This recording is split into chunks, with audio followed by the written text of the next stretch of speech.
Hi, it's Dr. Bridget here with another interview on Mindset for Success, and I'm really excited today because I'm interviewing Dawn, who's from Ajuda Limited and the Ajuda Foundation, and she's had an amazing journey, and I'm really interested in finding out what her thoughts are about how she got here. So, and thank you for welcoming me to these amazing offices. You're welcome. It's Pleasure. lovely venue. Fab. Tell me a little bit about, who you are and what you're doing at the moment. I run Ajuda. It's a health, safety and vocational training company. Mm-hmm. We're in our 10th year of business now, Wow. so 10 years 2 weeks ago. Yeah. And I love what I do. I love the people that we meet.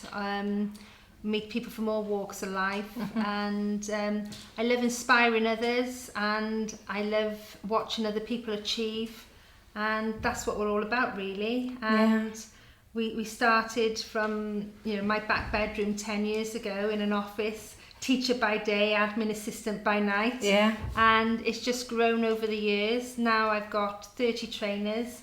We've expanded out of Wales over the bridge, so we're going across the whole of the UK. Wow. We've trained about 45,000 people, and all different walks of life, from corporates right down to prisons. So Nice. It's been a fascinating journey and one I've really enjoyed. Cool. And when I'm doing these interviews, it always strikes me that success means different things to different people, and I'm just wondering what success means to you. And to me, I would say to define success would be able to earn a passive income whilst spending quality time with my family. Family is really important to me, and through Ajuda and through what we've done, I'm now able to have the time that I need to spend with my children while still earning a passive income in the background. So we were chatting earlier, weren't we? And the day that you've had today has just been amazing, and obviously ticks all your boxes. Well, yes, I mean, inspiring people, but having people doing things I've for met you wonderful as people well. like you along my yeah. day. But my day started. I got up, I went to the gym, took my daughter to college, went to an exhibition, did a bit of networking, popped into the office, made sure the girls were okay, check the diary, make sure everybody's where they're supposed to be, and I've got a few more meetings and a coffee with a friend after taking my daughter to work this evening. So sounds fab, doesn't it? It suits, and I'm at a stage where I can be Dawn the mum and Dawn the businesswoman, so it's great. And does that mean that you now consider yourself successful? Successful for me, obviously success is different for all different people. I think some people define success on monetary terms, but for me, my definition of success would be, one, be able to spend quality time with my family, which I've achieved, and two, be able to help others in need. And through running Ajuda, I've been able to help people who are less fortunate than myself. And I always say, Scrooge wasn't a happy man until he gave all his money away. No. I'm not planning on giving it all away. However, it does put a smile on my face when now I've got the ability to help and assist others. And we can talk a little bit about the Ajuda Foundation later, maybe, because that's a fairly recent thing. But in some senses, we're born and then we sort of grow up and, we become who we are. And I'm just interested in when did you decide to become sort of the business person, the entrepreneur that you are now, and what's that journey been like? Yeah, I think I've always had an entrepreneurial brain, because I'm very creative.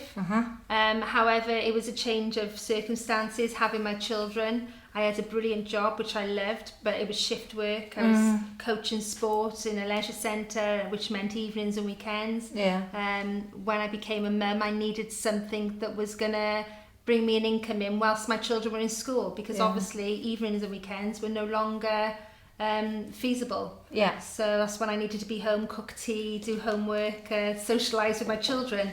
So teaching was the most obvious option, really. And I did a lot of first aid. I trained lifeguards, and to take that route into colleges and then for myself seemed quite feasible, and it's worked because now I work with my children in school and college, and I'm home when they need feeding and homework. So it's cool.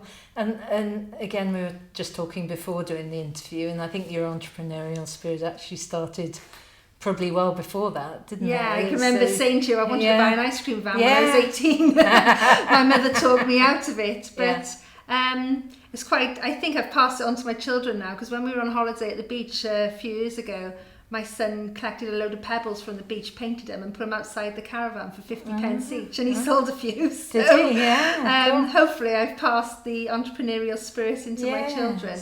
But yes, I've always looked at ways to make money. Even when I was working, I've always had a creative mind. And now the fact that I can put my creativity into a real business that's actually real and not just a dream is brilliant.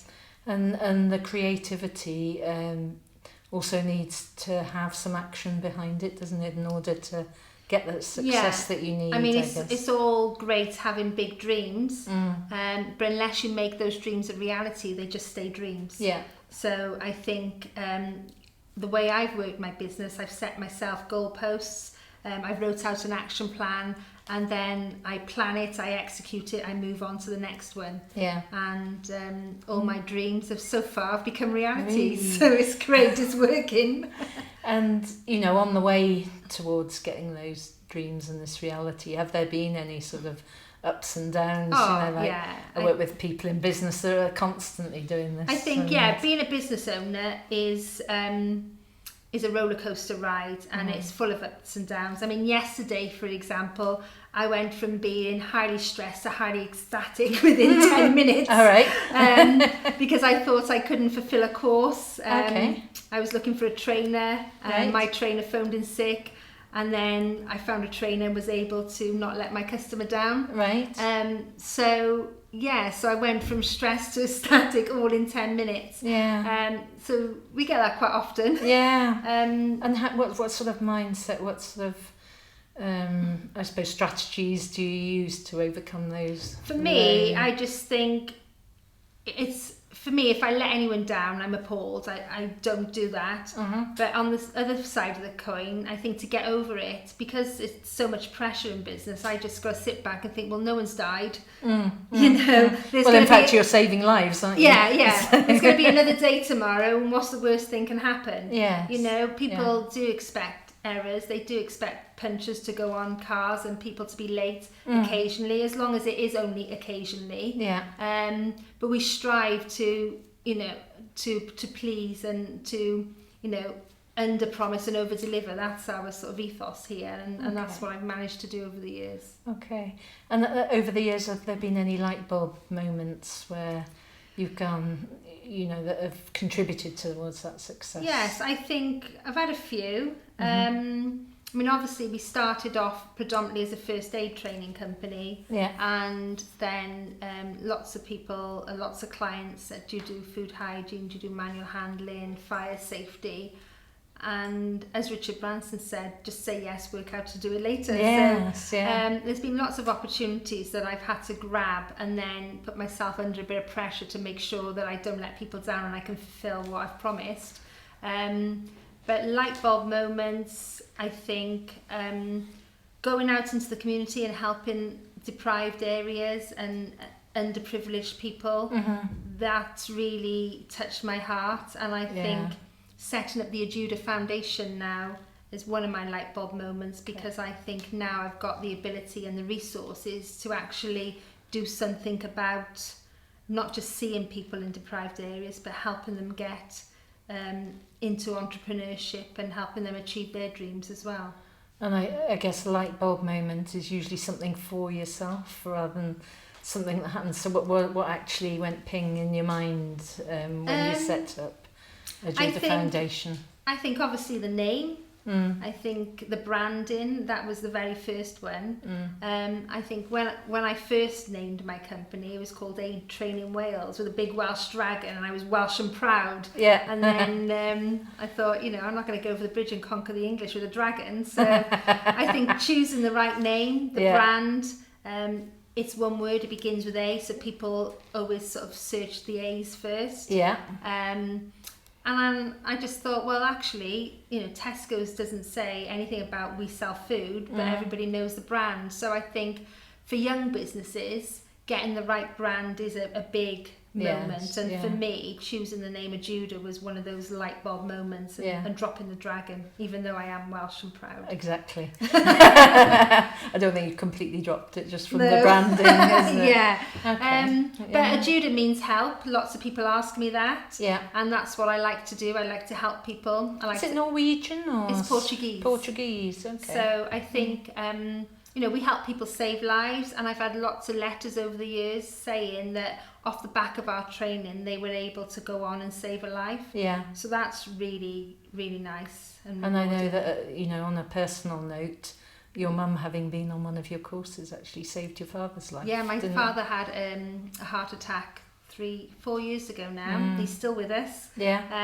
But full cardiac arrest, CPR, 5 shocks with a defib, 8 weeks in intensive care. So it was pretty stressful, but very, very severe. Yeah. And he's still, he was in France with me last week, so nice. He's still going strong. But if it hadn't have been for the CPR, then my dad wouldn't have been here. He wouldn't be here today. No. And one of the things that I'm fascinated by, and I guess it's, about me as well, is how do you sort of keep your boundaries? How do you sort of keep on the upwards thing rather than, doing this? So what is it about that? I think for me, I've educated myself year after year after year. I think for anybody in business and in life is not to become complacent. I set myself goals, and sometimes to achieve those goals you have to educate yourself. I've always had a business mentor, and I think that's really important. I've been back to university twice, so 2 sets of caps and gowns after leaving school with not a lot, but that was through necessity, through wanting to achieve other things. And I think quite recently I did an essential skills course, and that's because I want to help others who have learning disabilities and additional needs in the classroom. So when able to help them, I had to help myself first. So that's just some examples of what we've done as a company. And in terms of your personal sort of space and how you protect, your family is really important to my family is really important. How do you protect yourself from, not ticking that box then? Things happen. And I think between the hours of 4 and 8, I'm mum. So when my children come in from school, I'm there to cook tea, I'm there to do homework, I'm there to talk. And then when they go up to their rooms and it's sort of bedtime, that's when the laptop comes out.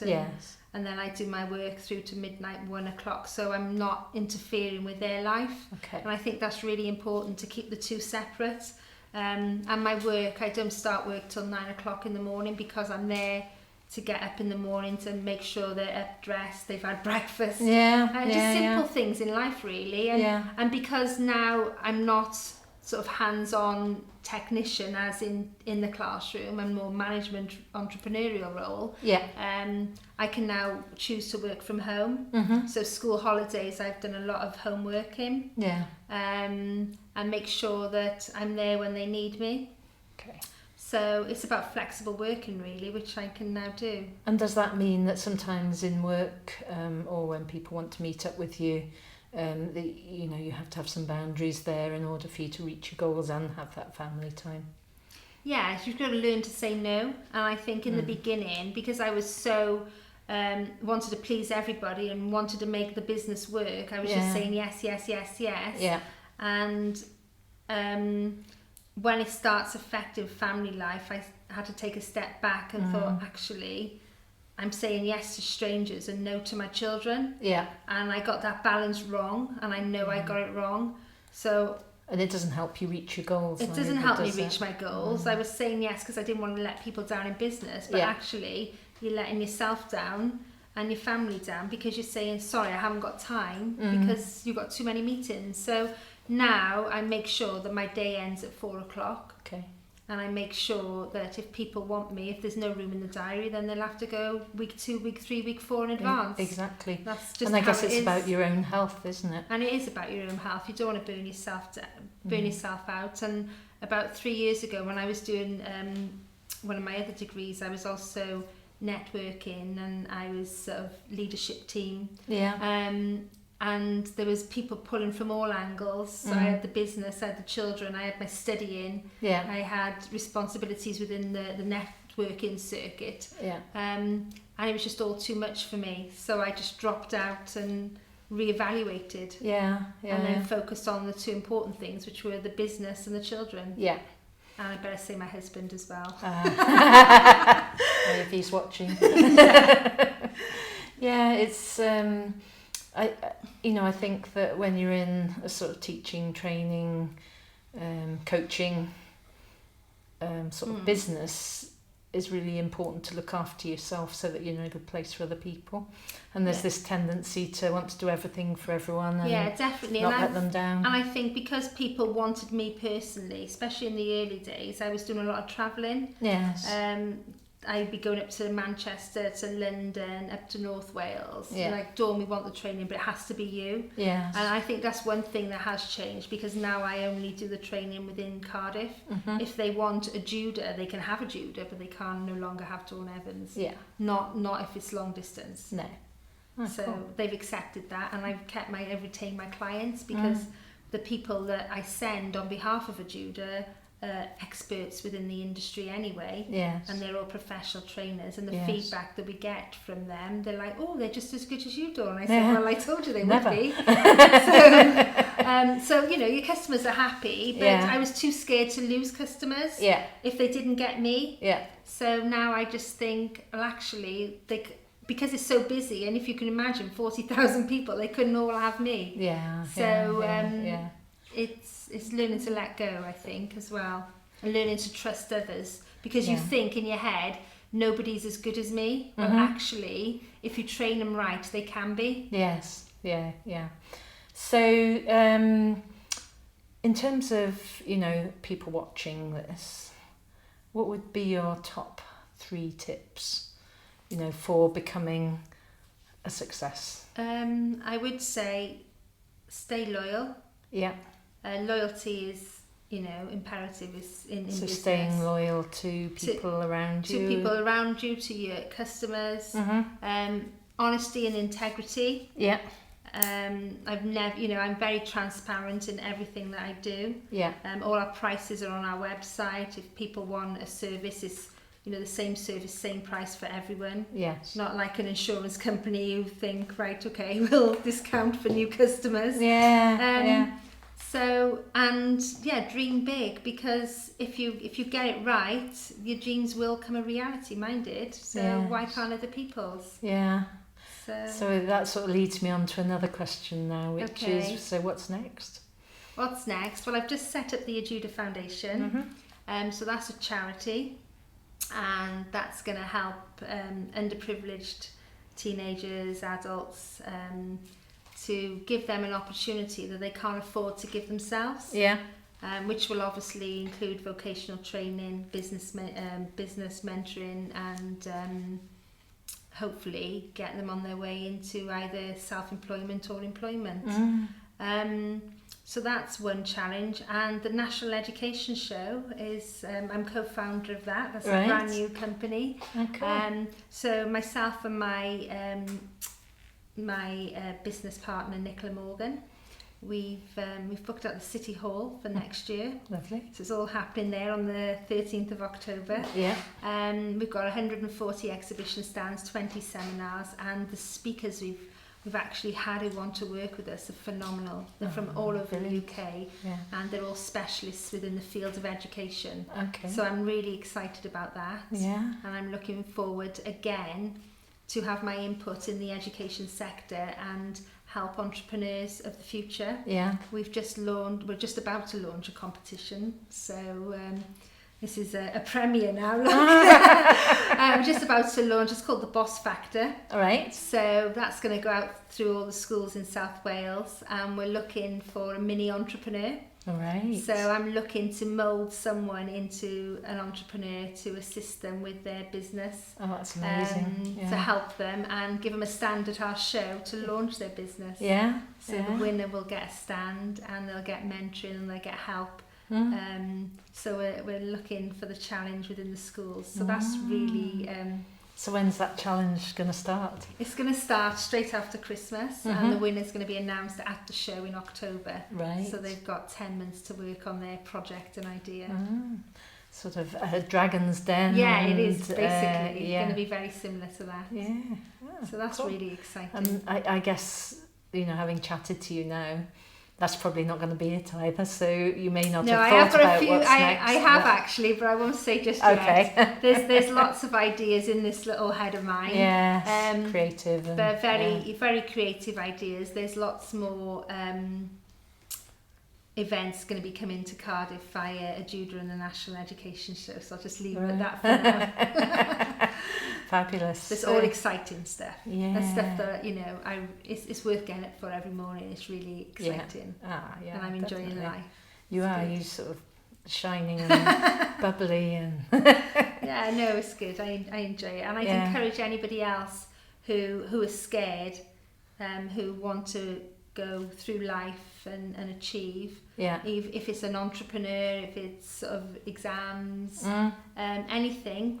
Any challenge. Yeah, as long as you've got the right people around you, any challenge is possible. Yes. So whether it's a mental challenge, a physical challenge, or a challenge of running your own business, I think surround yourself with the right people, get the right qualifications, work hard, study hard, and dream big, and then you will achieve.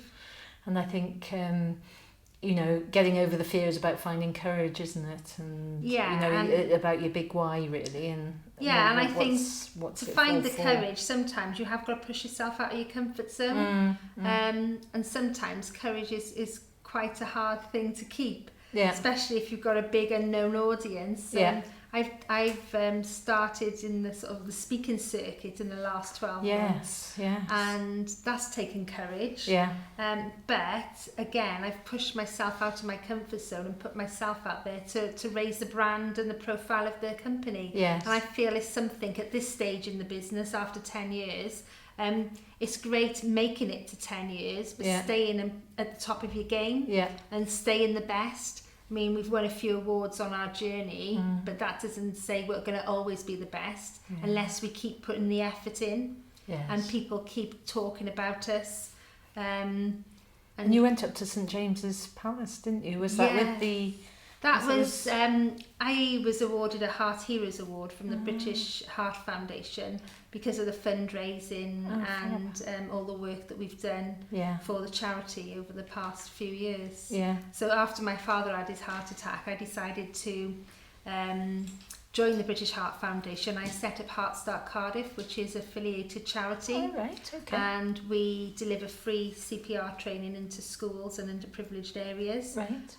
Support groups, community groups, people who can't afford to have training. They get trained by us for free underneath the Heart Start Cardiff scheme, which I set up a few years ago. It used to be run by the Welsh Ambulance Service, but they didn't have the funds to run it. So I thought, okay, I'll do it. So no one was running the scheme after the ambulance gave it up due to funding, and I started it after my dad had his heart attack. And then again, we've trained quite a few. We often go into schools, go into charities, community groups, and help them learn to save lives. So that's really great. I enjoy doing that. And I guess, the number of hours a day that you're filling running your business, working on your business and doing all the things that you're giving back on is amazing, isn't it? Certainly a busy life. But I enjoy it. I think if you want to be busy, then, you'll enjoy it. They always say if you want to get something done, ask a busy person. So if you enjoy sitting on the sofa and watching daytime TV, then entrepreneurship isn't for you. No. but that was never me. Yeah. I prefer to go out and achieve, go on my laptop rather than sort of watch a bit of TV. Yeah. So there's more exciting things in life than a television. Yeah. And you know, I always ask at the end of these interviews whether there's anything else you have as a tip, just in case something's flipped into your mind as you've been talking over the last minute or two. I just think for anybody who want to set a goal in life, whether it's business, whether it's lifestyle, whether they're looking for a new journey or a new chapter in their life, I just think as long as you plan it, you rehearse it, you prepare and take action. Yeah. We're all responsible for our own destiny at the end of the day. Absolutely. And I just think anybody can achieve as long as they make a plan and execute that plan. And not give all the reasons and excuses why they can't do it. It's just get on with it, really. Isn't it? I mean, impossible. If you separate that word, it says I'm possible. Yeah. So I just think anything is possible as long as you're in the right mindset. Yeah. Which you would know all about mindset. Yes. So they need to speak to you on that one. But I just think negativity will not get you anywhere. It will not get you to achieve. So anyone can sit at home and say, I can't do that. Yeah. But it's all about the glass half full or half empty. Yeah. You know, my glass has always been half full. And I just think because of that. Or more than half. Yeah. I would think. But I've always looked for opportunities. And opportunities, they come and go. And if you don't grab them, they're gone. So opportunities will pass by in life. And people just need to grab them. Cool. Thank you very much. You're welcome. So really enjoyed that interview. Learned a lot myself. So I guess, you know, what I'm going to ask people who are watching is, you know, what have you taken from this interview? I think one of the things that I've taken is the saying no, and, you know, I think making sure that you've got the right people around you, that's been really big, and it's something I'm aware of and something that I'm getting a lot better at, but probably need to do a little bit more of. So that's been really helpful for me. Yeah, it's all about growth mindset as well. Yes. If you can't do something yet, you don't say no, you say I can't do it yet. Yes, exactly. But anything's possible, isn't it? Yes, exactly. So thank you very much. You're welcome. And thank you for your time. If you've enjoyed this interview and if it's given you food for thought and given you some light bulb moments and you need any help with anything, then just get in touch with me. My contact details will be at the end of the video, and let's all get this mindset for success, isn't it?